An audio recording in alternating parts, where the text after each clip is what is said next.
예, 안녕하십니까. 이제 우리가 5장의 마지막 절이죠. 5.3절.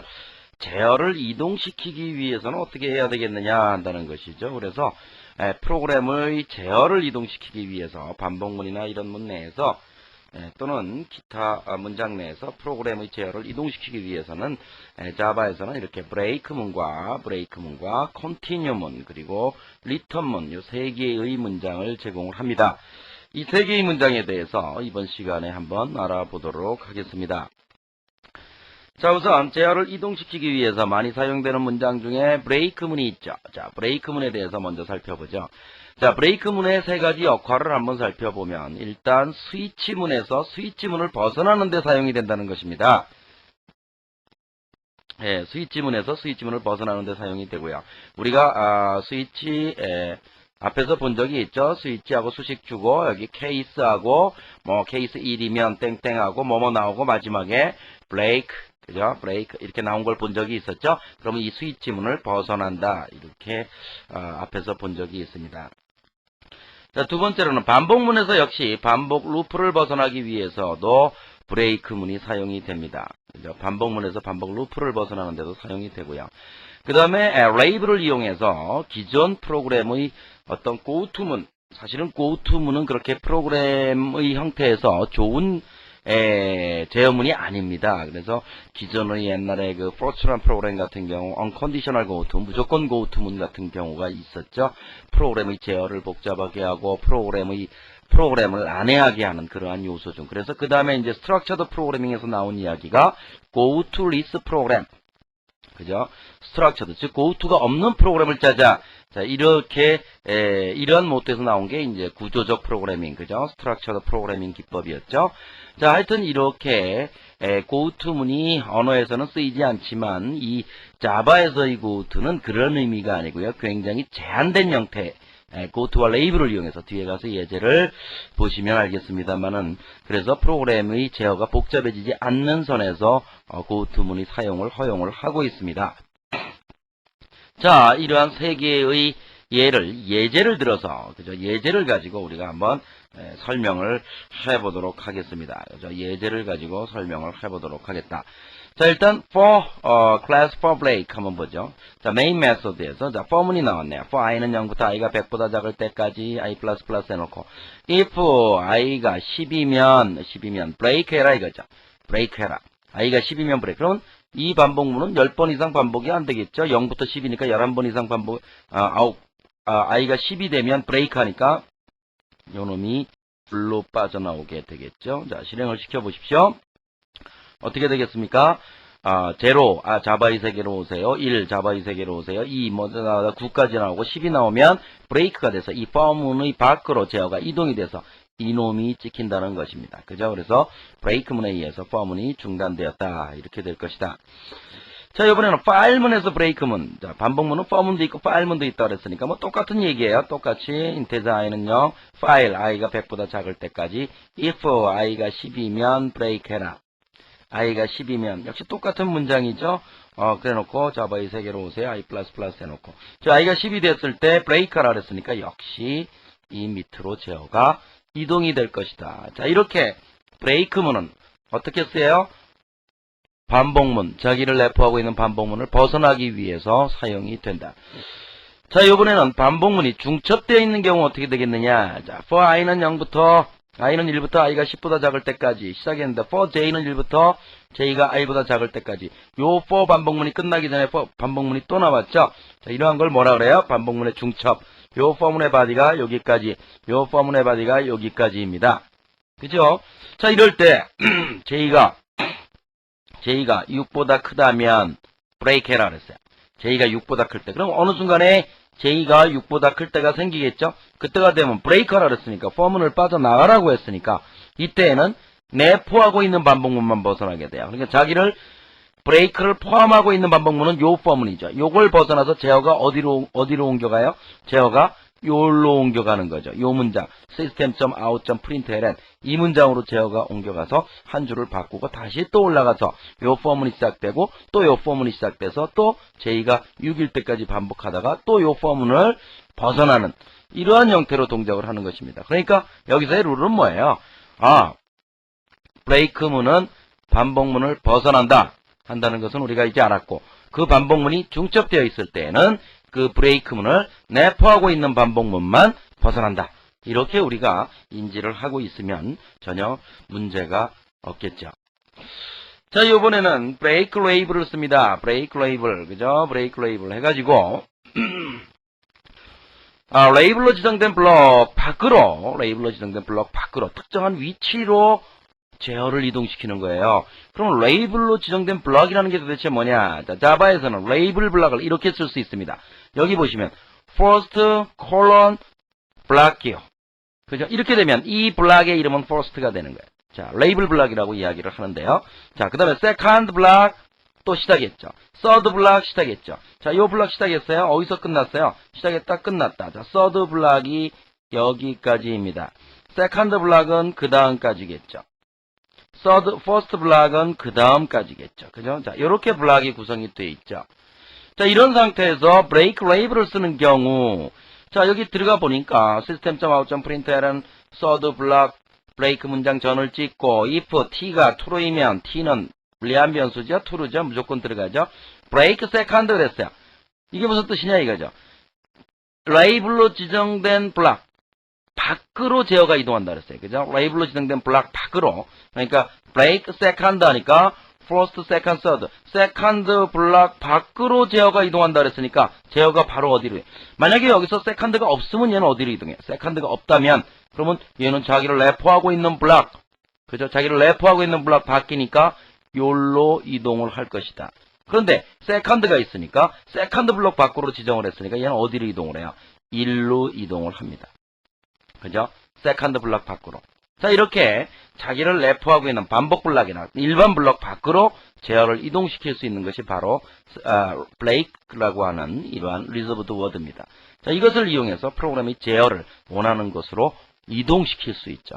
자, 이러한 형태의 일종의 고투문의 형태일 텐데요. 뒤에 고투문도 나오겠지만 고투문이 개선된 형태로서 지금 쓰는 거죠. 명시적인 고투문을 쓰는 것이 아니고 브레이크 세컨드 그래서 실제 고투 세컨드한 효과를 내는 이러한 제한된 형태의 고투문으로 사용이 되는데 이러한 형태의 프로그래밍을 많이 쓰는 것은 좋지는 않아요. 우리가 프로그램에서 가능하면 이러한 형태의 제어문은 그렇게 많이 사용되는 것은 그렇게 바람직하지 못하다. 이것을 우리는 알면 되겠죠. 그렇지만 불가피한 경우에는 굉장히 효율적으로 쓰일 수 있는 그러한 요소가 아닌가 이렇게 생각합니다. 자, 브레이크 레이블 아시겠죠? 자, 이번에는 이제 이런 상태를 한번 살펴봤어요. 자, one block이 있어요. one block에는 for 이렇게 들어갔고 form문이 이렇게 나올 수 있어요. 그럼 이 자체가 시작했다 끝났다 이게 one block이 되고 그 다음에 여기 for 블럭이 또 나오죠. for 반복문 블럭이 여기에서 끝나네요. 그런데 얘는 어떻게 했어요? break one 그래버렸어요. break one 이게 가능하냐 이거죠. break one 이건 내포된 상태가 아니므로 이건 에러예요. 아하, 그럼 무슨 뜻이에요? 이 앞에 있던 이 프로그램처럼 어떠한 블락으로 가라고 했을 때 그 블락은 반드시 자기 자신을 내포하고 있는 블럭이어야 된다는 얘기예요. 이런 제한을 두고 있어요. 자기 자신을 내포하고 있는 이 브레이크 문이 있는 문장은 third라고 하는 블락이 가지고 있죠. 그 third라고 하는 블락을 second라고 하는 블락이 내포하고 있죠. second를 first가 내포하고 있어요. 자, 이때는 break second, break first 다 쓸 수 있어요. 그죠? break third 다 쓸 수 있는데 이러한 경우 내포되지 않고 별개의 블락에서 다른 블락의 밖으로 가라. 이것은 에러다. 그래서 뭐라 그랬어요? 아까 제가 브레이크문이 제한된 형태의 고투다. 그죠? 제한된 형태의 고투문이다 라고 말씀을 드린 게 이런 이유죠. 이러한 부분에서 이 브레이크 레이블로 쓰는 것은 제한된 형태의 고투 기능을 가지고 있구나. 자, 아시겠습니까? 내포된 상태가 아니므로 이것은 에러가 발생을 합니다.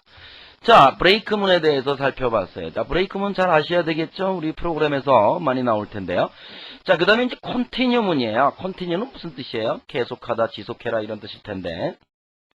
이건 무슨 얘기냐면은 반복문의 특정 지점에서, 주로 반복문에 많이 쓰이는데, 특정 지점에서 제어를 반복문의 처음으로 옮길 때, 이때 컨티뉴문을 사용을 합니다. 그죠?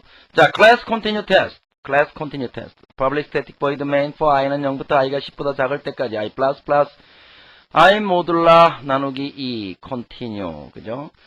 i를 2로 나눈 나머지가 0이라면 즉 짝수이면 그죠? 즉 짝수이면 그럼 어떻게 하라 이게? continue 해버렸으니까 이 반복문의 나머지 부분을 수행하지 말고 제어를 어디로 옮겨라? 다시 for문으로 옮겨라.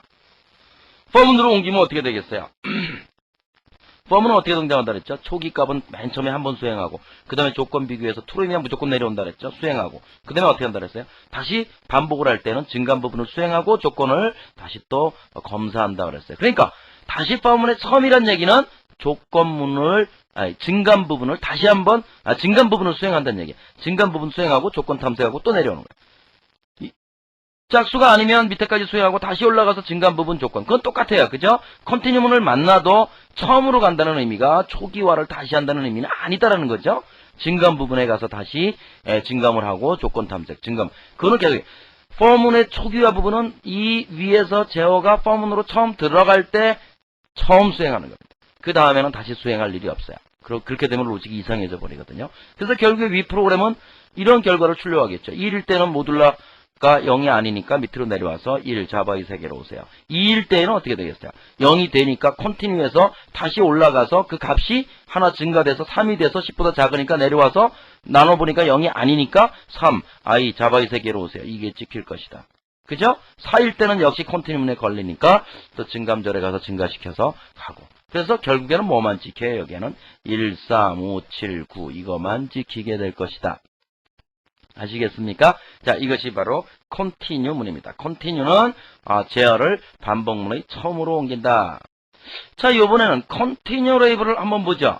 그죠? continue label. 이건 어떻게 되냐? 내포된 for문에서 제어를 label로 지정된 for문의 처음. 아까 브레이크문은 뭐였습니까?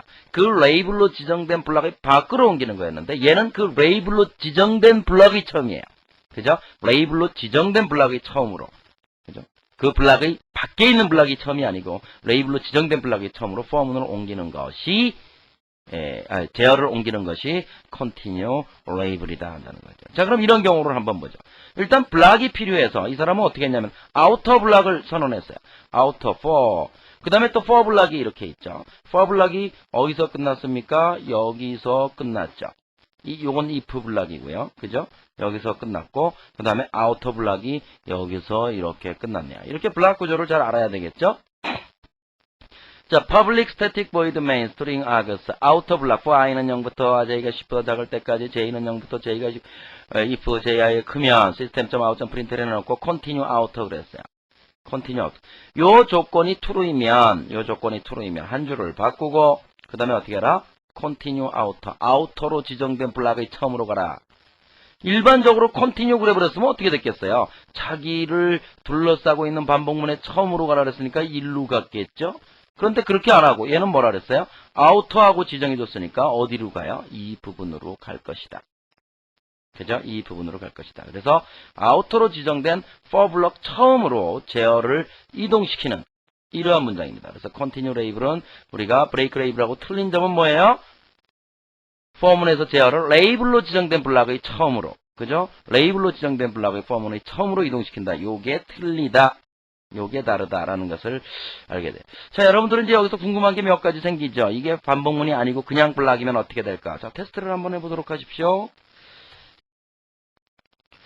자, 그 다음에 제어의 이동, 마지막으로 return문입니다. return은 뭡니까? 제어를, 자기 자신을 호출했다는 의미가, 호출한다는 의미가 객체지향에서는 자기 자신은 메소드밖에 될 수 없어요. 그죠? 메소드 호출밖에 일어날 게 없거든요. 그죠? 그 메소드를 호출한 또 다른 메소드가 있겠죠. 왜냐하면, 자, 생각을 해보세요. 어떤 객체에 이제 속성이 있고, 이제 메소드가 있다는데, 메소드 1, 메소드 2, 메소드 3, 이렇게 있다 이거죠. 자, 어떤 또 다른 객체가 이놈에게 메시지를 보내. 이 메시지가 대부분 뭐예요? 객체야, 메소드 2를 수행해줘라. 이렇게 하겠죠. 그죠? 그럼 메소드 2 입장에서 리턴문을 썼다는 얘기는 자기 자신을 호출한 놈, 이놈이죠. 이놈에게 이놈을 리턴 시켜준다. 이렇게 생각하시면 되죠. 자, 그래서 public static void main에서 불리한 t가 true이고 system.out.println 찍고 if t가 true이면 return해라 이거죠. 그럼 얘는 영원히 수행될 수가 없죠. 리턴해라. 여기서 제어가 메인 메서드를 부른 놈이 누구냐 이거죠. 일반적으로 응용 프로그램에서 메인 메서드를 부르는 놈은 누구예요? 자바 버추얼 머신이에요. 그죠? 자바 버추얼 머신에게 뭐야? 제어를 리턴 시켜주겠다. 즉 프로그램 끝내겠다라는 거죠. 그죠? 이게 바로 리턴문이에요.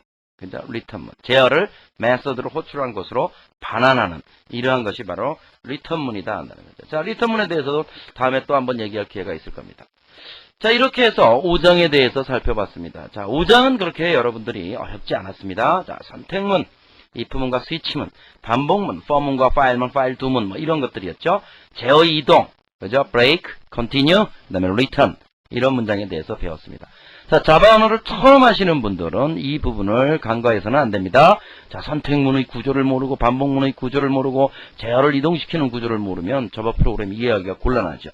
그러니까 이 부분은 반드시 기본적으로 알고 계셔야 되는 문장이고 특히 프로그램의 실습을 반드시 책에 나오는 거 플러스 자기가 변형을 시켜서 연구를 해서 꼭 해보시고 안 되는 게 있으면 게시판을 통해서 저에게 질의를 해주시면 사실은 게시판에 질의응답을 하는 게 굉장히 시간을 많이 뺏기는 일이에요. 저 같은 경우도 그렇지만 우리 수강생들을 위해서 저는 최선을 다해서 해드리려고 하는데 또 이제 우리 볼런티어들이 많이 있어요. 그래서 뭐 자바 사랑이라는 분도 계시고 우리 대학에 있는 자바 소리 서클도 있고 여기저기에서 또 응답을 또 제 대신 또 해주는 경우도 있고 그래서 또 저도 굉장히 든든하게 생각을 하고 저에게 좀 오버로드가 이제 조금 줄어들게 되죠. 그렇지만 또 그분들이 바쁠 때는 또 제가 직접 또 응답을 해야 됩니다. 하여튼 최선을 다해서 응답을 해드릴 테니까 모르는 게 있으면 그때 질문을 하시고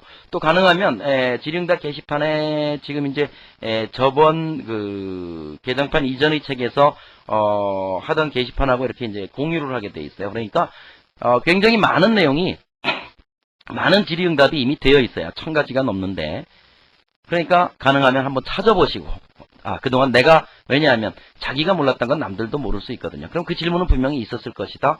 그럼 한번 질의응답란을 한번 서치를 해보고 질의응답란이 과학적으로 돼 있지 못해가지고 서치하기가 좀 불편한 점은 있어요. 그래서 그걸 좀 카테고리별로 나누자 이렇게 챕터별로 나누자 이런 말씀도 있고 그랬는데 하여튼 그런 것도 좀 생각을 해봐야 될 것 같습니다. 자, 이렇게 해서 5장을 끝냈고요. 이제 6장에 들어갈 텐데 6장은 다음 장에서 배우시겠지만 이제 자바의 핵심이에요. 그죠? 자바의 핵심인 클래스에 대해서 배우는 부분이고 좀 어렵게 강의가 진행이 될 것 같죠? 저도 6장에서는 조금 더 천천히 이야기하고 조금 더 자세하게 이야기하려고 생각하고 있습니다. 자, 6장에서 뵙겠습니다. 좋은 하루 되시기 바랍니다. 안녕히 계십시오.